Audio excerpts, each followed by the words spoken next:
अस्सलामुअलैकुम। कैसे हैं आप सब? आई होप कि आप सब ठीक होंगे।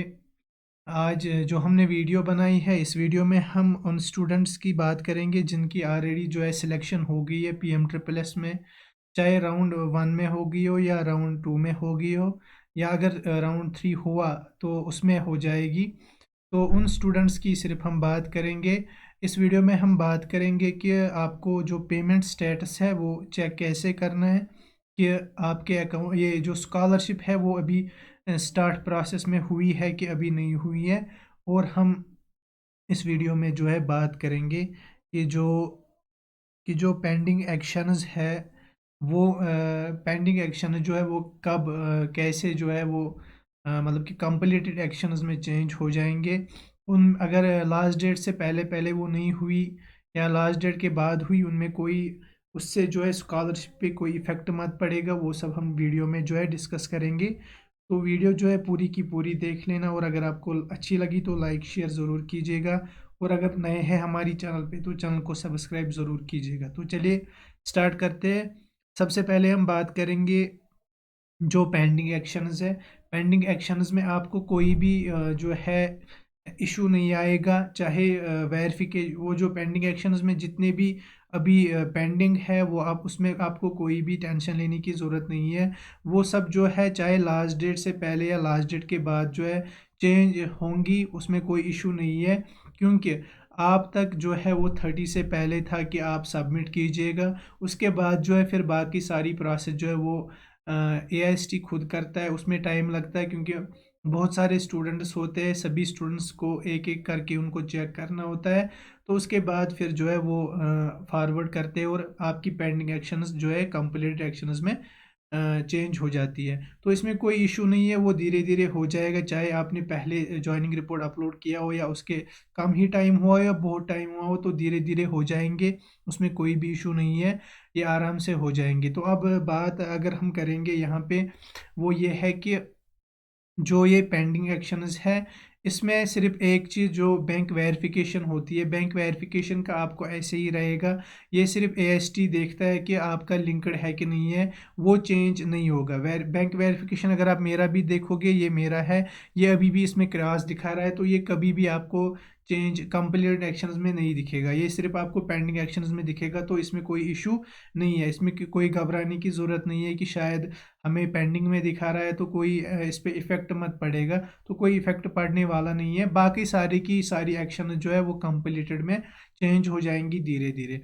तो अब हम बात करेंगे जो स्कॉलरशिप है वो आपको कैसे चेक करनी है, प्रोसेस में हुई है कि नहीं हुई है, और जब प्रोसेस में आएगी तो कैसे दिखेगी। तो सबसे पहले आपको सभी स्टूडेंट्स को जो है जिन्होंने डीबीटी सबमिट किया है, फुली सबमिट किया है, तो सिर्फ उन्हीं को वो पेमेंट का ऑप्शन दिखाई देगा। आपको क्या करना है, सबसे पहले लॉगिन करना है। लॉगिन करने के बाद नीचे जो है प्रोसीड फॉर डीबीटी आपको करना है। प्रोसीड फॉर डीबीटी जब आप करेंगे तो ये वाला पेज जो है आपके सामने आ जाएगा।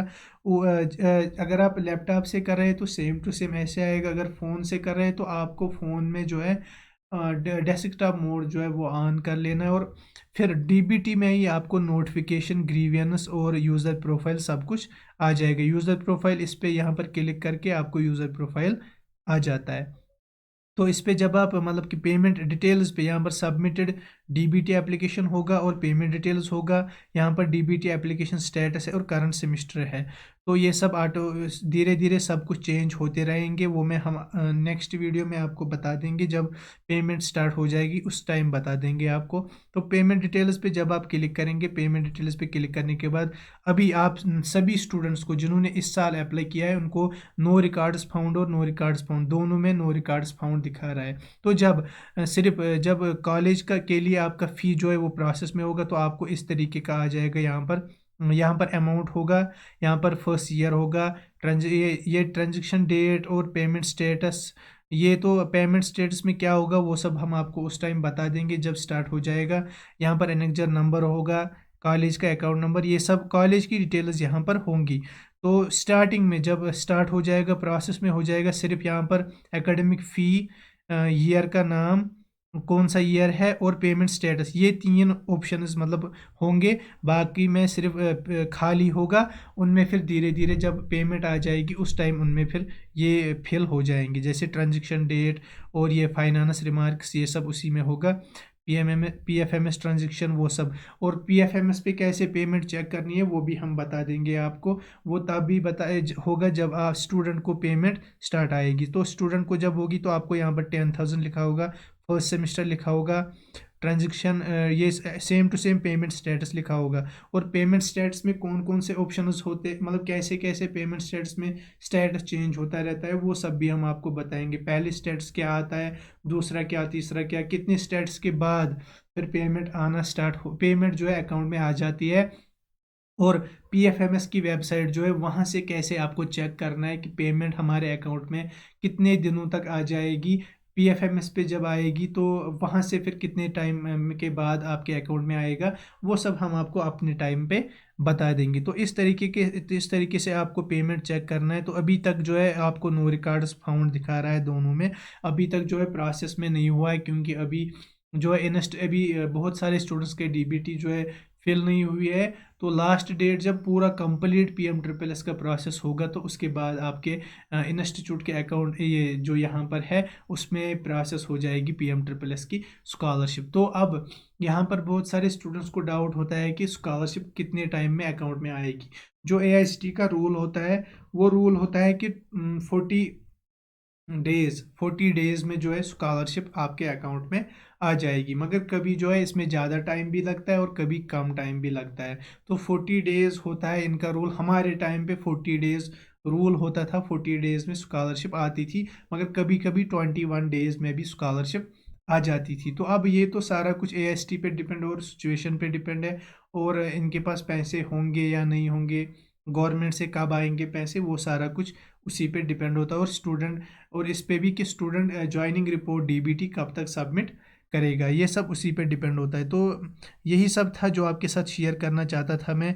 और यहाँ से आप अगर देखोगे कि लास्ट डेट ऑफ ज्वाइनिंग जो institute for candidates who have freezed the seat has been extended till जो है 4 तक डिप्लोमा और दोनों का हुआ है, मतलब कि जिन्होंने फ्रीज़ किया है। तो ज्वाइनिंग का डेट जो है एक्सटेंड हो चुका है फिर से 4 दिसंबर तक आप ज्वाइन मतलब कि ज्वाइनिंग रिपोर्ट अपलोड कर सकते हैं, चाहे हायर सेकेंडरी वाले हो या डिप्लोमा वाले हो, दोनों का जो है 4 दिसंबर तक इन्होंने एक्सटेंड किया है। कि बहुत सारे स्टूडेंट बोल रहे थे कि आप सभी स्टूडेंट्स को बोलिए कि AICTE को मेल कीजिए, मगर उन्होंने उससे पहले ही AICTE वालों ने यहाँ पर पोर्टल पे अपडेट किया है कि ऑनलाइन ज्वाइनिंग का जो डेट है वो 4 दिसंबर तक इन्होंने फिर से एक्सटेंड किया है। तो 4 दिसंबर अब लास्ट डेट है, हो सकता है उसके बाद फिर मत होगा, मगर अभी तक सिर्फ जो पता है वो ये है कि 4 दिसंबर तक इन्होंने एक्सटेंड किया है। बाकी अब जो थर्ड राउंड का वेट कर रहे हैं तो वो वेट करते रहो, कोई इशू नहीं है। जब भी थर्ड राउंड होगा आपको अपडेट दिया जाएगा।